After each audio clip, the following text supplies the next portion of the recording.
तो आइए आज एक अहम मुद्दे पर बात करते हैं।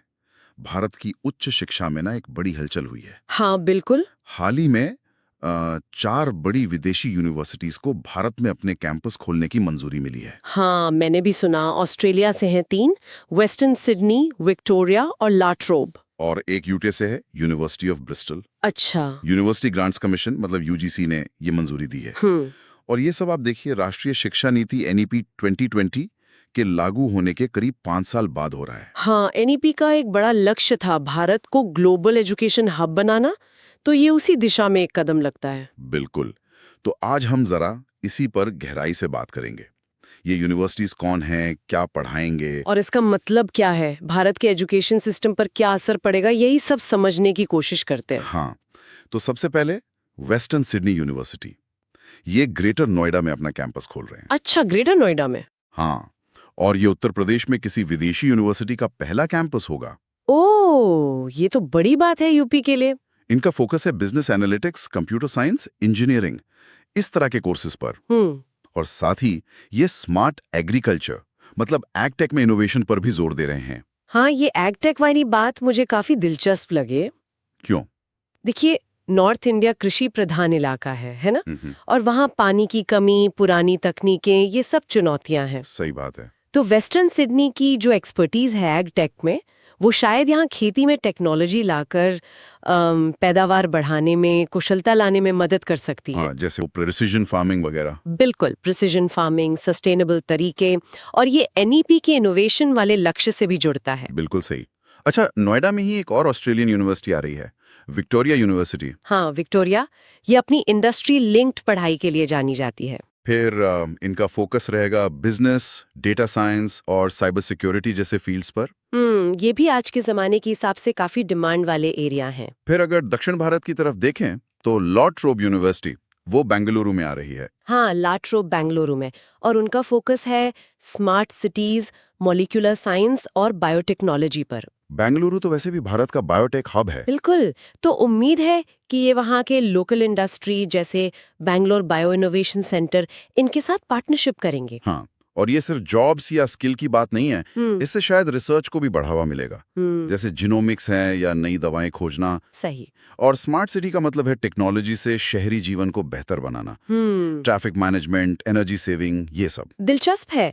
और फिर है यूके की यूनिवर्सिटी ऑफ ब्रिस्टल, बड़ा नाम है। हाँ, ब्रिस्टल। ये मुंबई में अपना पहला विदेशी कैंपस खोल रहे हैं, 2026 की गर्मियों तक शुरू करने का प्लान है। अच्छा, मुंबई में। हाँ, शुरुआत में डेटा साइंस, फाइनेंस जैसे कोर्सेज होंगे, और एक नया सा कोर्स भी है, इमर्सिव आर्ट्स।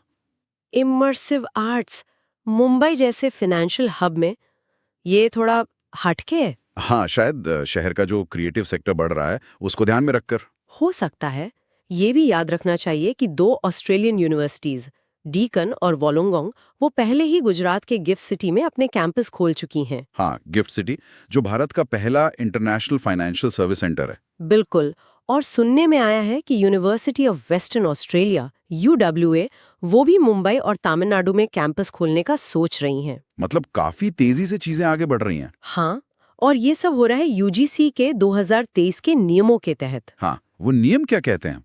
नियम ये कहते हैं कि केवल वही विदेशी संस्थान यहाँ कैंपस खोल सकते हैं जिनकी ग्लोबल रैंकिंग अच्छी हो या जो अपने फील्ड में काफी प्रतिष्ठित हो। अच्छा, मतलब कोई भी ऐरा गैरा नहीं आ सकता? नहीं, बिल्कुल नहीं।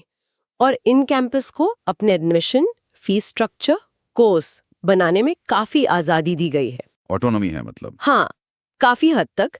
लेकिन एक बात है, जो स्थानीय आरक्षण कोटा होता है वो इन पर लागू नहीं होगा। अच्छा। हाँ, जब तक कि वो खुद से लागू न करना चाहें। लेकिन यहाँ एक सवाल उठता है, इतनी आजादी के साथ क्या ये यूनिवर्सिटीज भारत में भी वही क्वालिटी दे पाएंगी जो उनकी मेन कैंपस में होती है? ये बहुत बड़ा सवाल है और बहुत जरूरी भी। हाँ। यूजीसी के नियम क्वालिटी पर जोर तो देते हैं, पर असलियत में इसे लागू करना वो एक चुनौती होगी। सही बात है। बेस्ट फैकल्टी लाना, वो इंफ्रास्ट्रक्चर बनाना। बिल्कुल।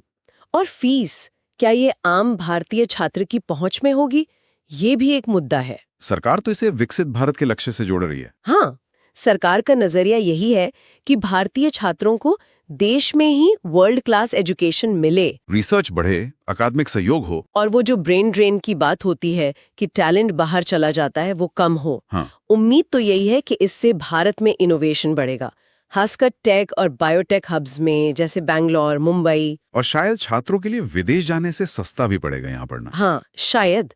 लेकिन हमें इस बात पर भी ध्यान रखना होगा कि कहीं ये शिक्षा का बहुत ज्यादा कॉमर्शलाइजेशन ना बन जाए। मतलब बिजनेस ज्यादा, पढ़ाई कम। हाँ, और क्वालिटी सिर्फ नाम की ना रह जाए, ये संतुलन साधना होगा। तो कुल मिलाकर देखें तो भारत की हायर एजुकेशन में ये एक बहुत बड़ा बदलाव है। बिल्कुल, एक महत्वपूर्ण मोड़ है। और उम्मीद है कि ये नए कैंपस 2026-27 के सेशन से काम करना शुरू कर देंगे। हाँ, अगर सब कुछ प्लान के मुताबिक चला तो देखना ये है कि ये पहल कैसे आगे बढ़ती है। हाँ। और एक बात सोचने वाली ये भी है कि भारत कैसे कैसे इन विदेशी कैंपस के जरिए वर्ल्ड क्लास क्वालिटी, अफोर्डेबिलिटी यानी सामर्थ्य और एक्सेस यानी व्यापक पहुंच, इन तीनों के बीच संतुलन बनाएगा। ये बड़ा सवाल है। और सबसे अहम, इसका हमारे अपने जो घरेलू यूनिवर्सिटीज हैं, संस्थान हैं, उन पर क्या असर पड़ेगा? क्या वो और बेहतर करने के लिए प्रेरित होंगे या दबाव महसूस करेंगे? सही कहा। ये एक ऐसी कहानी है जिस पर आगे भी नजर रखनी होगी। बिल्कुल, इस पर हमारी नजर बनी रहेगी।